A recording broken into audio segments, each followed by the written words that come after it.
E aí, pessoal, muito bom dia. Estamos aqui mais uma vez gravando essa videoaula nessa nova plataforma, né, mediante a tudo que está acontecendo. E hoje, no primeiro ano, a gente vai falar sobre o citoplasma e suas organelas, certo? É uma aula de revisão, como a gente está fazendo, né? Mas a gente já vai dar um gatilho, já vai dar como é que eu posso dizer? Vai organizar para que quando acabe essa quarentena, né, que a gente reza para que acabe o quanto antes, a gente possa fazer a nossa prática, que vai ser com massinha de modelar, né, como eu já havia também dito em sala de aula, beleza? E aí eu vou pedir para que vocês façam também uma síntese, assim como eu pedi para que vocês fizessem lá do vírus, tá certo? Vou pedir para que vocês façam uma síntese para mim. Pois bem, então a gente vai aprender aí sobre o aloplasma, o citoplasma, as organelas, o vacúolo, né? E as inclusões citoplasmáticas. A gente vai ver um pouco mais do que esse roteiro ele contempla, tá certo? Então aqui é só para vocês terem um norte mais ou menos do que é que a gente vai ver. E aí, falando sobre o hialoplasma ou o citosol, né, que é uma região da célula que está compreendida entre a membrana citoplasmática e o citoplasma, tá certo? E elas têm duas fases, a fase dispersante e a fase dispersa. A fase dispersante ela está representada pela água. E a fase dispersa ela está representada por moléculas de proteína que formam partículas denominadas micelas. Galera, não é novidade para ninguém que o nosso corpo ele é composto, a grande parte dele, por água. Tá? Então essa água ela vai ser a substância que vai banhar, que vai circundar toda essa fase dispersa, tá? Que são as micelas. E o que são micelas? Micelas nada mais são do que partes de lipídios, de proteínas, que não são hidrofílicas, elas são hidrofóbicas. E aí elas vão formar essas substâncias chamadas de micelas. Tá certo? Então, nós temos o cinetossomo, que é a região celular que compreende entre a membrana e a citoplasma, e a matriz amorfa gelatinosa, na qual estão mergulhados as organelas e as inclusões citoplasmáticas, né? E aí a gente tem dois tipos de componentes citoplasmáticos. Temos o componente vivo, que são os orgânulos, como os ribossomos e as mitocôndrias, que lá para frente a gente vai entender bem direitinho o que são os ribossomos, o que são as mitocôndrias, todas as organelas celulares, tá certo? Tanto as organelas celulares das células procarióticas, como eucarióticas, como as organelas da célula vegetal, que vocês vão ver que uma ou duas coisinhas ali vão fazer diferença, tá? E temos os componentes inertes, que é tudo aquilo que a célula ela consegue trazer para dentro dela. Então nós temos os sais, os cristais e os restos de organelas, né, de organoides, de substâncias orgânicas, digamos assim. Aí, partindo para a parte organizacional dessa célula, a célula, ela, como nós, ela tem um esqueleto, ela tem uma estrutura que sustenta o formato que ela tem, aquele formato arredondadinho. Claro, existem células e células, cada célula ela vai ter um determinado formato, mas cada formato desse ele é reforçado, digamos assim, ele é estruturado pelo citoesqueleto, né? São as proteínas do citosol e as organelas membranosas, tá certo? E aí a gente tem os componentes desse citoesqueleto. Temos os microfilamentos, que são proteínas de actina. Temos os microtúbulos, que são proteínas de tubulina. E temos os filamentos intermediários, que são as proteínas fibrosas, certo? Aqui a gente tem alguns exemplos, né? Temos os microfilamentos eles vão compor os filamentos intermediários, que vão, por sua vez, compor o microtúbulo, Aí a gente tem os componentes do microesqueleto, né? Do citoesqueleto. Aí nós temos os microfilamentos, que são formados por actina, atuam no citoplasma na forma de redes e feixes, né? Se distribuem se distribuem logo abaixo da membrana plasmática e estão ligados entre si por várias proteínas, tá? Lembrando mais uma vez lá das micelas. Temos os microtúbulos, que estão em constante reorganização, crescendo em uma extremidade graças à polimerização local de tubulina e denominando na outra extremidade graças à despolarização do local. Então, esses microtúbulos, eles não são estruturas sésseis, eles não são estruturas fixas, eles estão em constante reorganização. E isso se dá por quê? Porque a célula propriamente dita, já que estamos falando do citoesqueleto e já que estamos falando da estrutura celular, ela não é uma coisa séssil, ela não é uma coisa fixa, é uma coisa dinâmica. E esse dinamismo ele provoca realmente essa modificação estrutural constante, tá? Aqui a gente tem alguns exemplos de onde esses microtúbulos, esses filamentos, eles vão compor, tá certo? Aqui a gente tem células do epitélio do intestino delgado, né? Isso aqui são os chamados microfilamentos, tá? Esses microfilamentos eles têm por função de absorver, de aumentar o contato de absorção dos alimentos e assim aumentar a absorção dos nutrientes que esses alimentos contêm, tá? Então a gente tem aqui uma série de feixes, uma série de estruturas que vão sustentar essa célula, que são justamente esse citoesqueleto, certo? E aí a gente tem as principais funções, né? O deslocamento intracelular, né? O suporte mecânico, nada mais do que as funções propriamente ditas de uma estrutura, de uma substância de estruturação, né? Muito bem. Aí nós temos os microtúbulos, os filamentos intermediários e os microfilamentos de actina, certo? Aqui a gente tem a expressão de cada um, tá vendo aqui? Muito bem. E a gente tem um núcleo, né? Que são formados por profilamentos. Ok. Aí a gente tem também a questão das extremidades, né? Temos o centrosomo, que seria a parte mais interna, onde esses microtúbulos, onde esses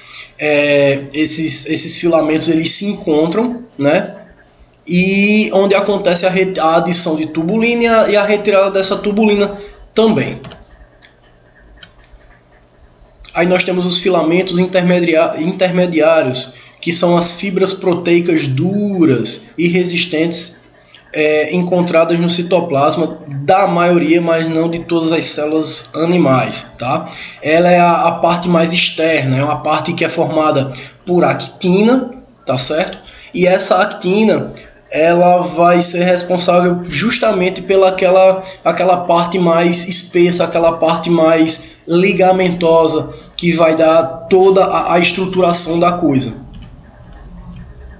certo? E aí é como eu disse, a gente tem uma célula que ela é dinâmica, ela não é uma coisa séssil, ela não é uma coisa parada. Então esses microfilamentos, essas estruturas, elas estão em constante construção e destruição e desconstrução, né? Baseado em que você fala isso, professor? Baseado justamente por exemplo, nos movimentos ameboides, né? Que a gente tem os movimentos pseudópodos, tá certo? Então esse citoesqueleto, essa membrana, ela vai ter que manter um dinamismo, e para isso esse citoesqueleto ele tem que ser dinâmico também, certo? E como é que funciona esses movimentos pseudópodes, né? Existe uma ciclose dentro dessa célula. Então a parte mais espessa do citoplasma, ela vai estar em constante mudança do citoplasma para o citosol, né? Isso aí vai acontecer a chamada ciclose. Ah, professor, isso vai ser importante só para a questão de movimentação, para a questão dos movimentos pseudópodes? Não. Isso também vai ser importante para promover uma uma movimentação de algumas substâncias, como é o caso do resultado do complexo de Golgi, né? Que são alguns vacúolos, não é bem esse nome, lá para frente a gente vai recordar isso aí, mas esses vacúolos, essas porções, elas vão ter a função de excretar o produto metabólico da célula. Então essa ciclose celular também vai servir para que esses vacúolos eles consigam chegar à parte externa através também da fagocitose, da pinocitose, só que nesse caso não está entrando, está saindo. E aí a gente chega às organelas citoplasmáticas, né? A gente tem, em um primeiro instante, as células procarióticas. Ah, professor, eu já ouvi falar também em células eucarióticas. Qual seria a diferença? A célula procariótica, ela é uma célula mais antiga. Ela é uma célula que ela tem uma estruturação mais simples, né? E ela é uma célula mais arcaica, tá? Contudo, com isso, ela vai ter algumas organelas, ela não vai possuir algumas organelas, nem algumas estruturas, como por exemplo a carioteca, tá? Então, quando a gente vê a palavra procariótica, a gente está fazendo menção a uma coisa antes da carioteca, ou seja, essa célula ela não possuía carioteca. E o que vem a ser carioteca, bebezão? A carioteca, bebezão, nada mais é do que uma membrana que vai conter o material genético, conter o núcleo, que nesse caso aqui que não existe, tá? Ele vai ser solto, ele vai ser liberado no citoplasma, beleza? Então a gente tem algumas organelas aí também. Temos os ribossomos, que são responsáveis pela síntese proteica, né? Toda substância que a gente ingere e essas proteínas elas vão passar pelo ribossomo para haver a síntese dessas substâncias, a síntese dessa proteína e a liberação do ADP e do ATP. Temos as fímbrias, que são responsáveis pela locomoção e pela reprodução. Existem algumas dessas fímbrias que elas são modificadas. Então ela tem o seu interno, ela tem uma luz, e quando a gente na biologia fala em luz, a gente fala num conduto, a gente fala numa região vazia. Essa região vazia, esse conduto, ele vai servir necessariamente para a retirada, ou melhor dizendo, para o transporte de material genético, né? Ou seja, para a reprodução. Temos também aí o flagelo, que é responsável também pela locomoção, né? Podemos dar como exemplo aí os espermatozoides, que têm flagelos que servem para a locomoção, tá certo? E temos três estruturas aqui bem interessantes. Temos a cápsula, temos a parede celular e temos a membrana plasmática, que eu repeti aqui. Cápsula, mas é membrana plasmática, ou melhor dizendo, aqui, membrana plasmática, né? E o que é a membrana plasmática? A membrana plasmática nada mais é do que uma estrutura que vai proteger a parede celular. A parede celular, por sua vez, ela vai proteger a cápsula. E a cápsula nada mais é do que um revestimento. Esse revestimento, ele vai ser um revestimento que vai, muitas vezes, determinar a resistência dessa célula. E aí a gente tem um método gram positivo e gram negativo, né? A gente já tem aqui algumas culturas de bactérias, né? Posteriormente, após a volta dessa quarentena, a gente vai em laboratório fazer o método gram positivo e gram negativo. É um método simples, é um método tranquilo, né? Mas que ele serve para dizer se uma bactéria, no caso, né? Se uma bactéria ela é uma bactéria resistente a determinado medicamento, ou seja, se ela possui a cápsula de lipoproteína ou não, né? Então isso é interessante inclusive para a questão de saúde, né, a questão de aplicação de medicamentos. E temos o nucleóide, que nada mais é do que o seu material genético. Certo? Temos aí também a célula eucariótica. Vocês percebem que ela já tem a carioteca, né? Que ela vai conter o seu núcleo, que seria o seu material genético. Vamos ter ribossomos, complexo de Golgi, que aqui está simplesmente como Golgi, não está errado, né? Temos os lisossomos, temos as mitocôndrias são importantíssimas. Temos o retículo endoplasmático rugoso, temos flagelo, temos centríolos, temos os retículos endoplasmáticos lisos, temos os lisossomos, vacúolos, cloroplastos, né? E aqui a gente tem algumas funções de cada organela que foi dita.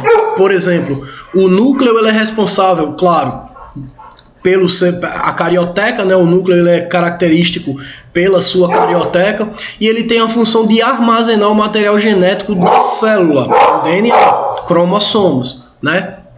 Ah, professor, o que é DNA? O que é cromossomo? O DNA nada mais é do que a nossa carga genética, tá?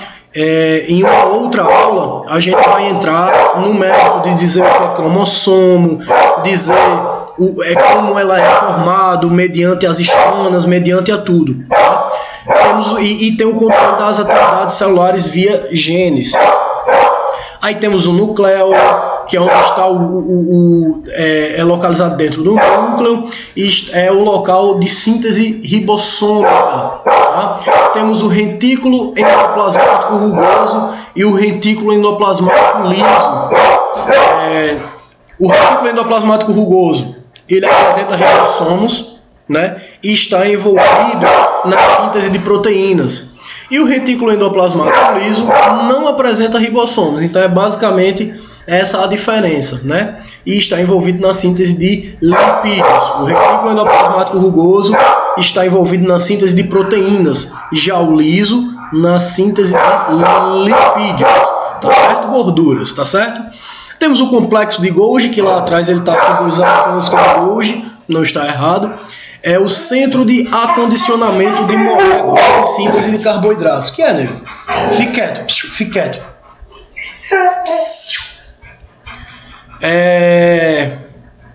Voltando, apresenta enzimas hidrolíticas, né? Que serve para a digestão a digestão intracelular. Tá certo? Então, o complexo de Golgi, ele vai ser aquele suporte que vai dar todo o aparato de digestão da célula. Todo o resto dos processos metabólicos da célula vai ser eliminado através do complexo de Golgi. Temos os lisossomos, os peroxissomos, lisossomos, que vão ter as enzimas de digestão intracelular, os peroxissomos, que tem a síntese e degradação do peróxido de hidrogênio, tá certo? Na parte das células vegetais, temos os cloroplastos, que é onde vai acontecer a fotossíntese, né? Temos o cromoplasto, que é o pigmento não verde, são os pigmentos não verdes. Leucoplastos, onde vão armazenar o amido. As mitocôndrias, que vão ser responsáveis pela produção de ATP. O complexo mitocondrial, ele é muito importante. É lá onde vai haver a liberação da adenosina trifosfática, para só então a quebra da adenosina difosfática. E onde é que isso vai acontecer? No ciclo de Krebs, tá? Em uma outra aula, porque o ciclo de Krebs é uma coisa bem complexa, né? Então a gente precisa direcionar uma aula só para isso. Ainda na parte das células vegetais, temos os vacúolos, que são as estruturas de armazenamento geral e preenchimento, e temos os plasmodesmos, que são interligações entre membranas e células vizinhas que criam pontes citoplasmáticas, certo? Então a gente tem aí essas estruturas. Temos as estruturas de uma célula eucariótica e temos as estruturas já da célula vegetal, que a gente vai ver lá embaixo mais detalhadamente. E aí aqui eu procurei fazer um comparativo, né, de células procarióticas e células eucarióticas de plantas e animais, ou seja, vegetal, e animal, tá certo? Não vou me ater a isso aqui, vocês vão ter acesso a essa videoaula, pode dar uma pausa, pode ler com calma, pode fazer comparativos aí e tirar suas dúvidas, certo? Já partindo para as organelas, nós temos algumas organelas importantes que merece um enfoque, né? Por exemplo, temos o retículo endoplasmático rugoso e liso, como eu falei para vocês. O rugoso, ele vai sintetizar proteínas, né? Já o liso vai sintetizar lipídios, como a gente falou lá atrás. Só que eles também participam do transporte de material dentro da célula, né? Tanto o granular, o rugoso, quanto o liso, beleza? Temos aí o complexo golgiense, o complexo de Golgi, ou simplesmente Golgi, né? Que é constituído de dictossomos, né? Cada dictossomo é um composto por uma pilha de 5 ou mais sacos achatados, feitos de membrana dupla lipoproteica. É disposto de forma regular nas bordas. Nas bordas dos sacos podem ser observadas vesículas em processo de brotamento, tá? Possui a face cis e a face trans, que é voltada para a membrana plasmática. Entre elas estão as cisternas medianas. Galera, dentre tudo isso aqui que a gente leu, tem uma informação bem interessante. Esse complexo golgiense, ele é formado por lipoproteína. É uma membrana dupla de lipoproteína. Vocês saberiam me dizer por quê? Dê uma pausezinha no vídeo aí, tente raciocinar, tente pensar. Por que esse complexo golgiense é importante que seja composto por lipoproteínas? Dá uma pausa, né? Respondendo a pergunta anterior, né, tendo em vista que vocês pausaram o vídeo, que vocês, né, pensaram bem direitinho, então, por que é importante que essas vesículas, é o nome dado, né, que eu disse lá atrás, lá para frente a gente vai lembrar, as vesículas, elas são compostas por uma dupla camada de lipoproteínas. Galera, a nossa membrana celular, ela é composta de lipoproteínas.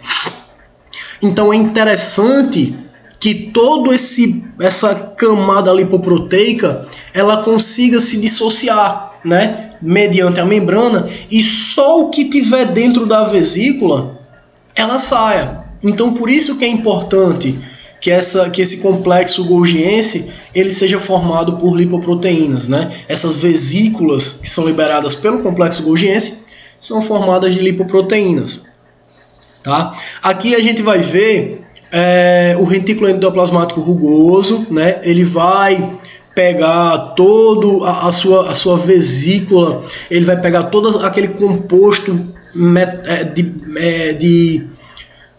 metabólico, vai transportar para o complexo golgiense, e aqui no complexo golgiense vai haver a liberação da partícula alimentar, né? Aqui a gente tem a fagocitose, beleza? Partindo para a mitocôndria, a gente já passou por retículo endoplasmático liso e rugoso, complexo golgiense, e agora chegamos na mitocôndria, a casa de força da nossa célula. É graças à mitocôndria que a gente vai conseguir produção de energia, né, através de um processo chamado de respiração celular. Tá? A gente vai ter o ciclo de Krebs e vai ter a respiração celular. Na verdade, o ciclo de Krebs ele vai participar, vai ser um processo inerente à respiração celular, tá certo? Como eu disse, são processos complexos, então a gente precisa denominar uma aula inteira, dedicar uma aula inteira para explicar isso conforme necessário, tá certo? Então as mitocôndrias, né, ela é uma organela notavelmente móvel, né, presente no citoplasma de protozoários e células vegetais e animais. O conteúdo mitocondrial das nossas células é herdado apenas por via materna e é responsável pela produção de energia. E aí, como eu falei para vocês, é uma coisa muito complexa, não espero que vocês entendam aqui. O piruvato, né, e os ácidos graxos são convertidos em acetil-CoA, o qual é oxidado na presença do gás carbônico e no ciclo de Krebs. Grandes quantidades de NADH e FADH são produzidos por estas reações de oxidação. A energia disponível pela combinação do oxigênio com os elétrons elevados no NADH e pelo FADH2 é regulada por uma cadeia transportadora de elétrons na membrana mitocondrial interna, denominada cadeia respiratória. Então a gente tem um processo de respiração celular, onde tem um outro processo chamado ciclo de Krebs, onde tudo isso vai acontecer. Claro, eu não espero que vocês entendam, nem tampouco seria louco de cobrar isso aqui em prova. A gente vai designar, vai pegar uma aula direitinho só para explicar todos esses processos conforme necessário é. Tá certo? Então a gente tem a nossa matriz mitocondrial, que contém uma mistura altamente concentrada de centenas de enzimas, incluindo aquelas necessárias à oxidação do piruvato e dos ácidos graxos para o ciclo de Krebs, tá certo? Então é mediante esse ciclo de Krebs que vai haver a produção de energia. Aqui a gente tem uma foto eletrônica, de um microscópio eletrônico, tá certo? E a gente consegue ver bem direitinho como é que funciona a nossa mitocôndria, né? A gente vai ver aqui toda a parte ribossômica, a parte do DNA, né? Tudo direitinho.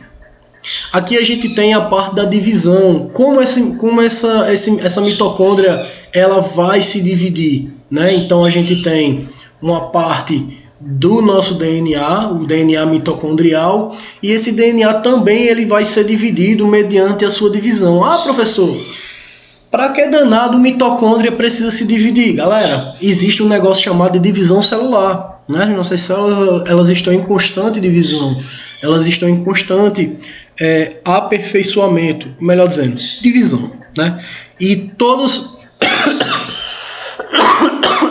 perdão, todas essas organelas, mitocôndria, complexo golgiense, retículo endoplasmático, liso, rugoso, né?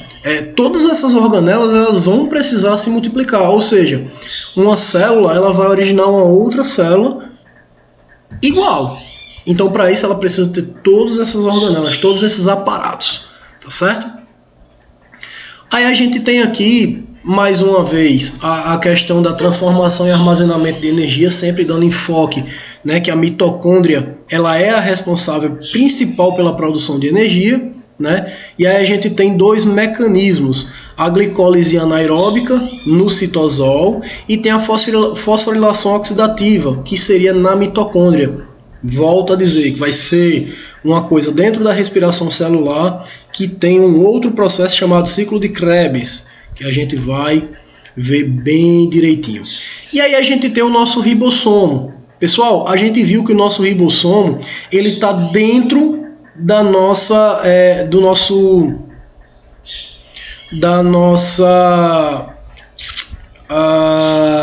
mitocôndria, né? Como tem essa foto aqui, o nosso ribossomo ele vai estar dentro da mitocôndria. Por que isso, bebezão? Bebezão. Se a gente tem uma síntese proteica e essa síntese proteica ela vai originar energia, nada mais coerente do que ela estar dentro dessa mitocôndria. Nada mais coerente, tá certo? Então a gente tem os nossos ribossomos que ele tem a função da síntese proteica, beleza?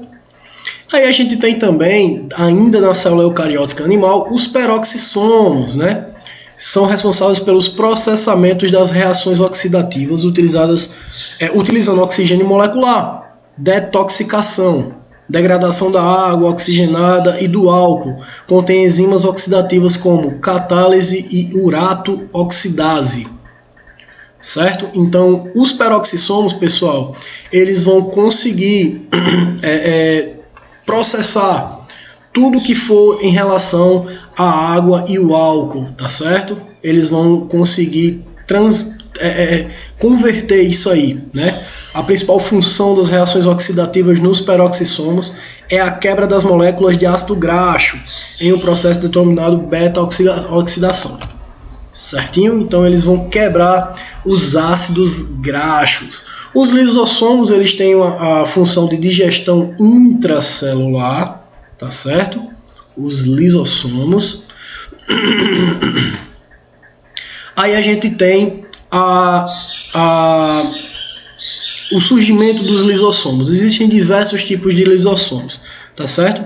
E esses lisossomos, pessoal, nada mais são do que aquelas vesículas produzidas, né, pelo complexo golgiense, ali junto com o retículo endoplasmático rugoso, que vai liberar o lisossomo primário, tá certo? Esse lisossomo primário, ele vai conseguir entrar nessas vesículas, vai se tornar um lisossomo secundário, e aí a gente vai conseguir fazer a exocitose. Belezinha? Tranquilo? Então eles têm a principal função de realizar a digestão intracelular, né? Nada mais são do que proteínas que vão realizar a digestão intracelular. Temos os centríolos, que são responsáveis pela formação dos cílios e dos flagelos, né? Tem uma função estrutural, a gente já viu lá em cima. E temos os cílios e os flagelos. Função: locomoção celular, captura de alimentos, limpeza do organismo, né? E além disso, também tem a função de realizar reprodução, né? Como eu disse a vocês, existem cílios que têm uma modificação e que conseguem servir como conduto de reprodução. E aqui a gente tem o esquema de como funciona o cílio, né? O cílio, ele tem esse sistema de ondulação, né? Ele funciona como uma forma de tanto capturar o alimento quanto de locomoção. E aí, aliado ao cílio, tem os tipos de movimentação, né?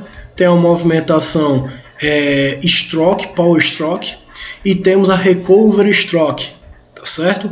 São os tipos de movimentação também, não há necessidade de se atentar a isso como uma forma de ocorrer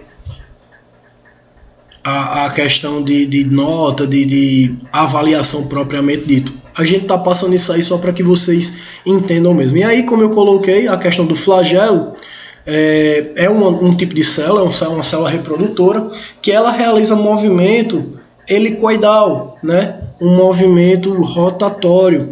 E esse movimento ele vai impulsionar essa célula em sentido do óvulo, né? Então a gente vê aqui os espermatozoides, vem o surgimento do óvulo, e é interessante que vocês saibam o seguinte: o espermatozoide ele tem essa partezinha da cabeça, né?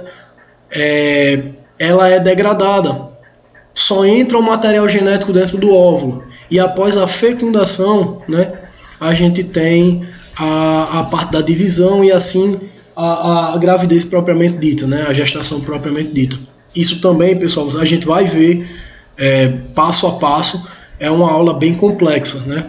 Depois da fecundação existe o surgimento da mórula e assim vai, né? Até do ato sexual até a chegada do espermatozoide ao óvulo, até a parte da não menstruação, do preparo do endométrio. É uma coisa complexa, a gente vai também chegar lá nessa parte, tá certo?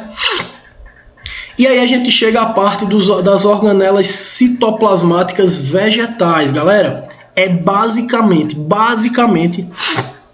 a mesma coisa.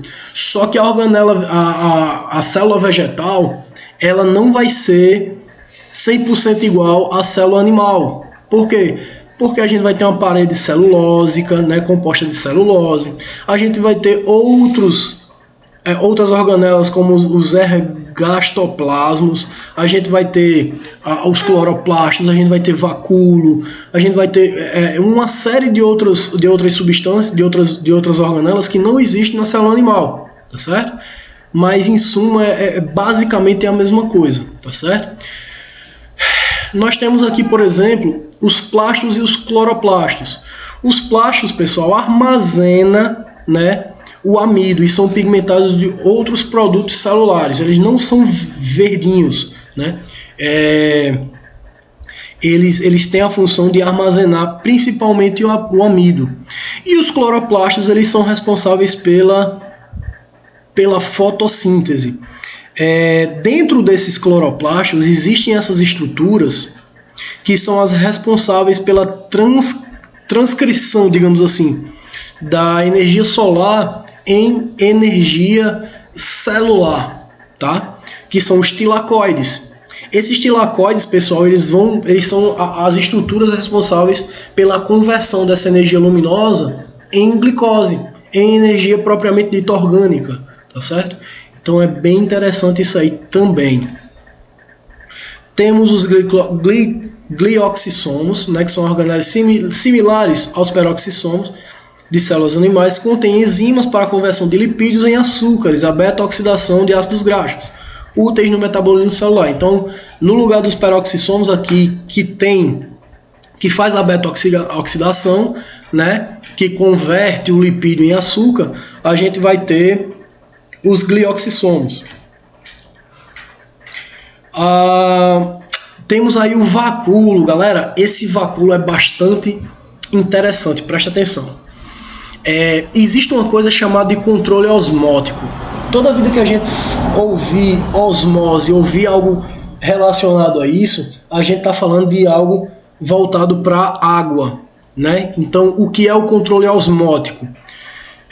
Seria a perda ou a absorção de água do meio, né? Ou para o meio, né? Então, quando a gente tem uma célula vegetal, vale salientar que nós estamos falando propriamente de uma célula vegetal. Quando tem excesso de água, né, esse vacúolo ele se contrai e elimina a água. Quando tem pouca água, esse vacúolo ele absorve água, né, e acumula e guarda. Tá certo? Então, existem 3 tipos de vacúolo. Existe o vacúolo digestivo, do suco gástrico e o pulsátil. Esse que eu estava falando agora é o pulsátil, tá? Que ele absorve água. Existe o do suco gástrico e existe o digestivo. A gente vai ver cada um deles aqui. O vacúolo digestivo é responsável pelo processo digestivo intracelular. Pode ser dividido em 2 tipos, função heterofágica e função autofágica. Preste atenção agora. Na função heterofágica, ele vai digerir produtos oriundos da fagocitose ou da pinocitose. Galera, fagocitose, quando a gente fala em fagocitose, a gente está falando em absorção de substâncias sólidas. Quando a gente fala em pinocitose, a gente está falando em absorção de partículas líquidas. Então é tudo aquilo que vem de fora para dentro, né? Estamos falando a nível celular.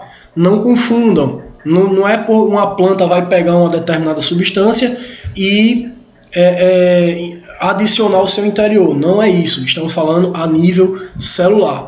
Já na função autofágica, podem ser divididos ainda em 2 tipos. Vou recapitular para a gente entender. Estamos falando do vacúolo digestivo, que é responsável pela digestão intracelular. Dentro do vacúolo digestivo existem 2 funções: a função heterofágica e a autofágica. Dentro da heterofágica, ele vai digerir todo o produto da fagocitose e pinocitose. Encerra.